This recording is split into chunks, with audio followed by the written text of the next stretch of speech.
삼성중공업과 대우조선해양의 올해 1분기 선박 수주가 단 한 건도 없어 하반기 조선업종의 대량 실업이 우려됩니다.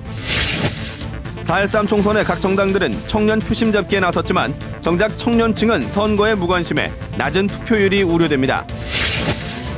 이번 총선에 경남에서는 처음으로 후보자가 거제시 법정토론회에 불참해 유권자의 알 권리를 외면했다는 지적입니다. 선택 경남 후보자 3명이 출마한 진해구에서는 진해를 자치구로 승격시키는 행정 개편 공약이 쟁점이 되고 있습니다. 안녕하십니까. 이어서 경남 소식입니다.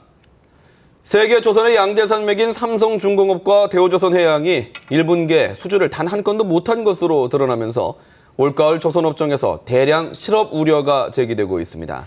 조선업종을 고용 위기 업종으로 지정해 선제적인 대책을 마련해야 한다는 목소리도 높습니다. 보도에 조미령 기자입니다.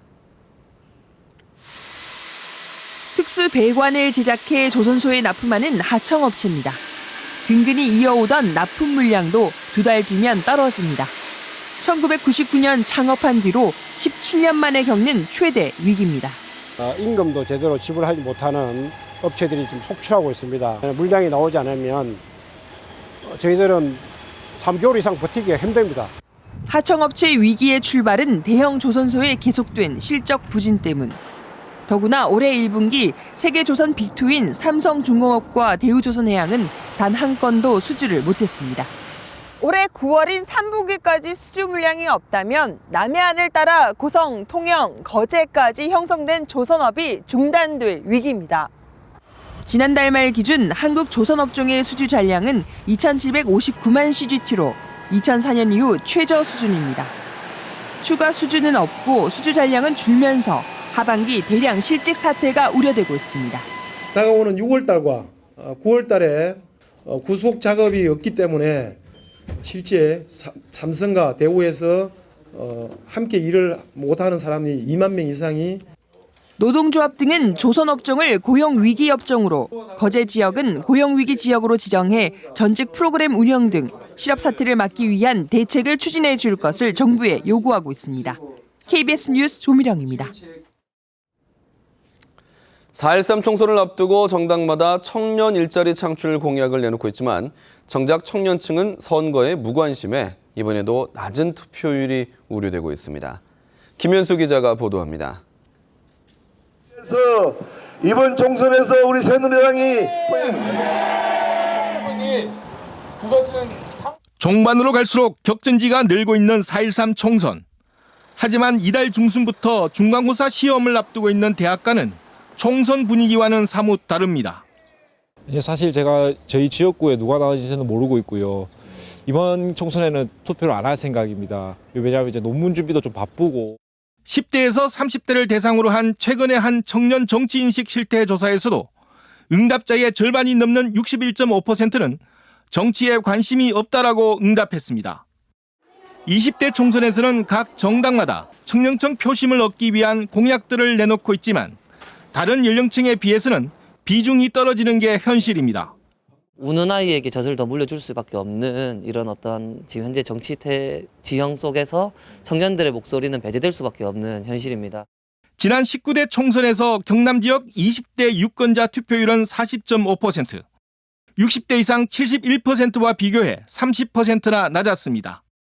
특히 이번 총선부터는 사전투표제가 도입돼 대학 내 부재자 투표소마저 없어지면서 청년 투표에 비상이 걸렸습니다. 19대 총선에서는 낮은 투표율을 보였던 청년 유권자들. 이번 총선에서는 박빙 선구체에서 변수가 될 수 있을지 주목됩니다. KBS 뉴스 김현수입니다. 20대 국회의원 선거의 사전투표가 내일과 모레 이틀 동안 아침 6시부터 저녁 6시까지 경남 315개 투표소에서 진행됩니다. 사전투표는 오는 13일에 투표하기 어려운 유권자가 미리 투표하는 제도로 따로 신고나 신청을 하지 않더라도 신분증만 들고 가면 투표할 수 있습니다. 사전투표소는 모든 읍면동사무소에 설치됐습니다. 선거에 나선 후보가 법정 토론회에 불참하는 일이 이번 총선에도 일어났습니다. 국민의 심부름꾼이 되겠다는 후보자들이 오히려 국민의 알 권리를 무시하고 있다는 지적입니다. 김준원 기자의 보도입니다. 거제시 선거방송 토론위원회가 여는 법정 토론회 현장. 후보들이 공약과 자질을 놓고 논쟁을 펼치는 토론회가 아닌 후보 대담회로 바뀌었습니다. 토론 하루 전 새누리당 김한표 후보가 갑자기 불참을 통보했기 때문입니다. 김 후보는 무소속 후보들이 초청받지 못해 불참한다는 이유를 밝혔습니다. 네 사람이 출마했는데 두 사람에게는 전혀 기회를 주지 않는 이런 불공정한 행위 자체가 공정한 룰에 의한 토론을 할 수 없습니다. 법정 토론회는 공직선거법에 따라 방송토론위원회가 참가자의 범위를 결정합니다. 그리고 초청 대상이 아닌 후보자에게는 따로 방송 연설 시간을 배정합니다. 때문에 후보 전체가 참여하지 않아서 불참한다는 건 정당 공천을 받은 후보자로서 적절하지 않다는 지적입니다. 방송권이 있다 보니까 결국 토론에 나가면은 자기가 공격의 대상이 되고 우리 유권자가 알 권리를 충분히 충족시켜줘야 하기 때문에 꼭 참석해야 됩니다. 경남은 지난 지방선거에서도 홍준표 도지사와 권민호 거제시장이 토론회에 불참하는 등 선거 때마다 파행을 겪는 토론회가 생기고 있습니다. 참석하지 않아도 과태료가 400만 원에 불과한 점도 문제입니다. 때문에 국민의 알 권리를 위해서는 실효성 있는 제재를 만들어야 한다는 지적이 나오고 있습니다. KBS 뉴스 김준원입니다.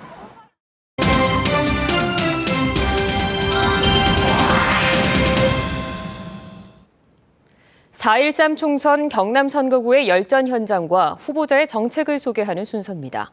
오늘은 진해구를 자치구로 행정 개편해야 한다는 공약이 쟁점이 되고 있는 창원 진해구를 진정은 기자가 보도합니다. 김성찬 새누리당 후보는 구도심이 있는 진해 중서부권과 전통시장을 집중 공략했습니다. 진해 장기발전 전략으로 창원광역시 승격을 통한 진해 자치구 실현 또는 진해구 분리를, 무상급식에 대해서는 중학교까지 의무급식 정착 등을 약속했습니다. 통합창원시가 강력시가 되든지 분리가 되든지 우리 지역에 자치권을 돌려주는 거, 그게 가장 급습니다. 쉽지는 않겠지만 장기 비전을 가지고. 김종길 더불어민주당 후보는 젊은 층이 상대적으로 많은 진해 동부권에 집중하고 있습니다. 진해를 창원시가 아닌 부산시 자치구로 행정을 개편시켜 인구 30만, 예산 1조의 자립도시로 건설하고 학교 무상급식 법제화를 실현하겠다고 공약했습니다. 부산 진해구 설치로 독립자치구를 이루고 경제특구청, 신학만 일자리를 불합리를 해소시키고 2015년 인구 30만. 최영길 국민의당 후보는 거리 유세에 집중하며 득표전을 이어갔습니다. 해군 교육사와 군용 비행장을 해군 영내로 이전하고 국가 정원단지를 조성해 진해를 사계절 관광도시로 만들고 무상급식을 법제화하겠다고 공약했습니다. 교육사 이전이 가능합니다. 해군 기지사 안에 엄청난 부지가 남아 있습니다. 그리고 비행장은 영내로 옮기면 비행장이 가능합니다. 통합창원시 출범 이후 두 번째 치러지는 총선. 18만 진해 구민들의 표심이 어디로 향할지 주목됩니다. KBS 뉴스 진정은입니다.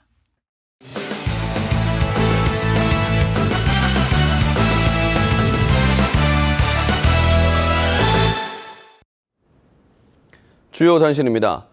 창원시는 군항제가 열리는 진해의 셔틀버스 운행 시간을 저녁 7시에서 밤 9시까지로 연장하고 그 이후에는 창원시청 버스 6대를 대기해 관광객을 수송한다고 밝혔습니다. 창원시는 군항제 기간 중 진해 시내 교통정체를 해소하기 위해 차량을 통제하고 셔틀버스를 운행했지만 저녁에 셔틀버스 운행을 중단하면서 관광객들이 극심한 불편을 겪었습니다. 통합 경상남도 체육회가 오늘 경남도청에서 첫 이사회를 열고 회장과 부회장 등 35명으로 된 이사회를 구성했습니다. 통합 이사회는 홍준표 경상남도 지사를 당연직 회장으로, 당연직 부회장에 박종훈 교육감과 류순현 경상남도 행정부지사, 임명직 부회장에 손교덕 경남은행장과 김진국 농협 경남본부장을 임명했습니다. 야생차의 주산지인 하동군 악양면과 화계면에서 올해 첫 해차 수확이 시작됐습니다. 하동군은 지난해보다 3일 정도 빠른 어제부터 악양면과 화계면 일부 차 농가에서 해차 수확을 시작했으며 오는 11일 전후로 본격 수확에 들어갈 것으로 예상한다고 밝혔습니다. 하동 야생차는 지난해 1,950여 농가가 1,000여 헥타르에서 1,970여 톤의 녹차를 생산해 180억 원의 소득을 올렸습니다.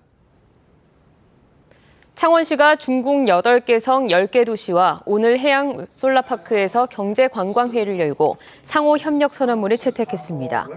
창원시는 오늘 중국 참가자들을 상대로 구산해양관광단지와 해양신도시 등 대형 프로젝트에 투자를 요청하고 중국 기업과 유학생 우대 정책 등 교류 정책을 펼치겠다고 약속했습니다. 빗길 버스 교통사고가 잇따랐습니다. 어제 저녁 8시 50분쯤 김해시 주촌면 남해고속도로 부산 방향에서 고장으로 서 있던 25톤 화물차를 관광버스가 뒤에서 들이받아 11명이 다쳐 치료를 받았습니다. 경남 소식이었습니다.